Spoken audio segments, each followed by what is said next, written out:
افغان طالبان کی پاکستان میں خوف پھیلانے کی کوشش، سیکیورٹی فورسز نے افغان طالبان کے ڈرونز ناکام بنا دیے۔ ڈرونز کا ملبہ گرنے سے کئی شہری زخمی ہو گئے۔ ISPR کے مطابق افغان طالبان نے پاکستان میں خوف و ہراس پھیلانے کی غرض سے چند ابتدائی نوعیت کے ڈرونز استعمال کیے۔ سیکیورٹی فورسز نے بروقت کارروائی کرتے ہوئے ڈرونز کو سافٹ اور ہارڈ کل کے طریقوں سے تباہ کیا۔ ڈرون اپنے ہدف تک نہ پہنچ سکے۔ تباہ شدہ ڈرونز کا ملبہ گرنے سے کوئٹہ میں 2 بچے، کوہاٹ اور راولپنڈی میں ایک شہری زخمی ہوا۔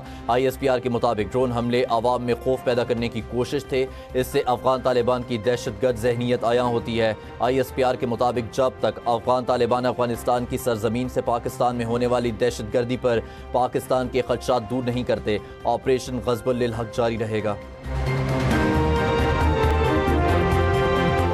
قندھار ایئر فیلڈ کی آئل ڈمپ سائٹس پر پاک فوج کے مؤثر حملوں کی ویڈیو جاری۔ ویڈیو میں حملوں سے پہلے اور بعد کے مناظر واضح نظر آئے۔ سیکیورٹی ذرائع کے مطابق پاک فوج نے Kandahar air field oil storage sites کو مؤثر انداز میں نشانہ بنا کر تباہ کیا۔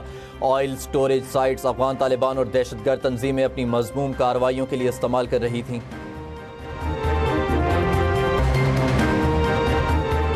امریکہ کا جنگ میں رحم نہ کرنے اور آج سب سے خطرناک حملے کا پیغام۔ امریکی وزیر دفاع پیٹ ہیگسیت نے کہا، جنگ ختم کرنے کا فیصلہ صدر ٹرمپ کریں گے۔ ایران کی میزائل انڈسٹری تباہ اور فضائی دفاعی صلاحیت ختم کر دی۔ ایران کی قیادت انڈر گراؤنڈ ہو گئی، تمام دفاعی کمپنیاں جلد تباہ کر دی جائیں گی۔ وزیر دفاع کا کہنا تھا، ایران میں 6000 سے زائد اہداف کو نشانہ بنایا، ہتھیاروں کے مراکز پر بھی حملے کیے۔ ایران کے میزائل اور ڈرون حملے 90% کم ہو گئے۔ افزودہ یورینیم ذخیرے سے چھٹکارا پانے کے سوالات کو گول مول کر دیا۔ امریکی جنرل ڈین کین کہتے ہیں، ایران اب بھی اتحادی افواج اور تجارتی جہازوں کے لیے خطرہ ہے۔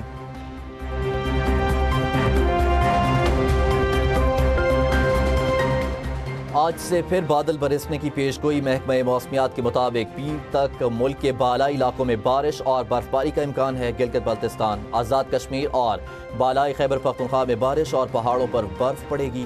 گلیشیائی جھیلوں کے پھٹنے کے باعث سیلابی صورتحال اور لینڈ سلائڈنگ کا خدشہ۔ چترال، سوات، کوہستان، گلگت، استور اور سکردو میں گلیشیئر پگھلنے سے سیلاب کا خطرہ۔ NDMA کی سیاح اور مسافروں کو غیر ضروری سفر سے گریز کی ہدایت۔ پاکستان کرکٹ بورڈ نے سلیکشن کمیٹی کو مکمل فری ہینڈ دے دیا۔ چیئرمین PCB محسن نقوی سے سلیکشن کمیٹی کے ممبران کی ملاقات۔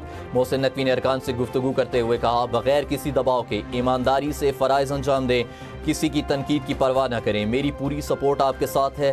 کمیٹی ارکان مصباح الحق، سرفراز احمد، اسد شفیق، عاقب جاوید کا بھرپور اعتماد پر محسن نقوی کا شکریہ۔